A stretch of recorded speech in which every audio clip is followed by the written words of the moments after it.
റളിയല്ലാഹു അൻഹു പറയാം, കഅബ് ഇബ്നു മാലിക്കിൻ്റെ അടുത്ത് അബൂ ഹുറൈറ ഇരിക്കലുണ്ട്. കഅബ് ഇബ്നു മാലിക് എന്ന് പറഞ്ഞാൽ ആരാറിയും, ഈ വേദഗ്രന്ഥങ്ങൾ മറ്റു തൗറാത്ത് ഇഞ്ചീലിനെ കുറിച്ച് നല്ല ഇൽമുള്ള പണ്ഡിതനാണ് കഅബുൽ അഹ്ബാർ എന്നറിയപ്പെടുന്ന കഅബ് ഇബ്നു മാലിക് റളിയല്ലാഹു അൻഹു.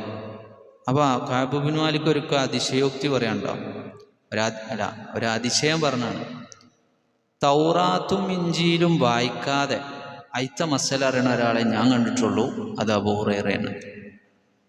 മൂപ്പര് തൗറാത്തും വായിച്ചില്ല, ഇഞ്ചിലും വായിച്ചില്ല, പക്ഷെ അയിത്ത മസലൊക്കെ അറിയാം.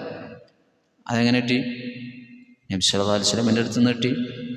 നബി സല്ലല്ലാഹു അലൈഹി വസല്ലം തൗറാത്തും ഇഞ്ചിലും വായിച്ചില്ല, പിന്നെ അള്ളാഹ് അറിയിച്ചു കൊടുത്തു.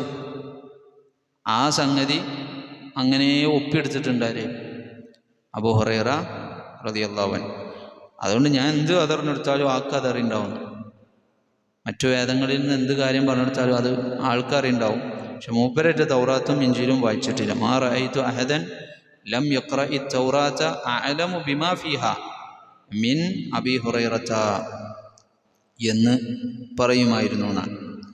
അബൂ ഹുറൈറ റളിയല്ലാഹു അൻഹു വഫാത്തായപ്പോഴൊരു സംഭവം, ഇബ്നു ഉമർ റളിയല്ലാഹു അൻഹു അദ്ദേഹത്തിന് ഖബറിന്ന് വിട്ടുപോകുന്നില്ലായിരുന്നു എന്നാണ്. വഫാത്തായപ്പോൾ കുറേ നേരം അവിടെ നിന്ന്, എന്നിട്ട് കുറേ റഹ്മത്ത് അബൂ ഹുറൈറക്ക് പ്രാർത്ഥിച്ചുകൊണ്ടിരിക്കുക. എന്നിട്ട് പറഞ്ഞു, കാന മിമ്മൻ യഹ്ഫദു ഹദീഥ റസൂലുള്ളാഹി സ്വല്ലല്ലാഹു അലൈഹി വസല്ലം അലൽ മുസ്ലിമീൻ. മുസ്ലിങ്ങൾക്ക് വേണ്ടി അത്രയും ഹദീസ് റിപ്പോർട്ട് ഹിഫ്ള് ചെയ്തിരുന്ന പണ്ഡിതനായിരുന്നു അബൂ ഹുറൈറ റളിയല്ലാഹു അൻഹു എന്ന് അദ്ദേഹത്തിൻ്റെ വഫാത്ത് സമയത്ത് ഇബ്നു ഉമർ റളിയല്ലാഹു അൻഹുമ പറഞ്ഞു എന്ന് നമുക്ക് ചരിത്രത്തിൽ കാണാം. പിന്നുള്ളത് അബൂ ഹുറൈറ റളിയല്ലാഹു അൻഹുവിനെ കുറിച്ച്, ഇതിപ്പോൾ ഒരു ഇബ്നു ഉമർ റളിയല്ലാഹു അൻഹു ആണ്. അതേപോലെ അബൂ അയ്യൂബിൽ അൻസാരി, അദ്ദേഹം ഒരിക്കൽ അബൂ ഹുറൈറ അൻ റസൂലില്ലാഹ് പറഞ്ഞു, സാബിയാണല്ലോ, അബൂ ഹുറൈറ അൻ റസൂലില്ലാഹ് പറഞ്ഞു. അപ്പോൾ ആൾക്കാർ ചോദിച്ച്, നിങ്ങളെന്തിനാണ് വേറെ ആൾ വഴി, നിങ്ങൾ റസൂൽ സാബിയല്ലേ? അപ്പോൾ അബൂ അയ്യൂബ് പറഞ്ഞല്ലോ, അബൂ ഹുറൈറ ഞാൻ റസൂലിൽ നിന്ന് നേരിട്ട് കേട്ടു എന്ന് പറഞ്ഞേക്കാൾ എനിക്കിഷ്ടം അബൂ ഹുറൈറ വഴി റസൂലിൽ, കാരണം അത് അത്ര ഉറപ്പിക്കാറ് ഇളകൂലാണ്.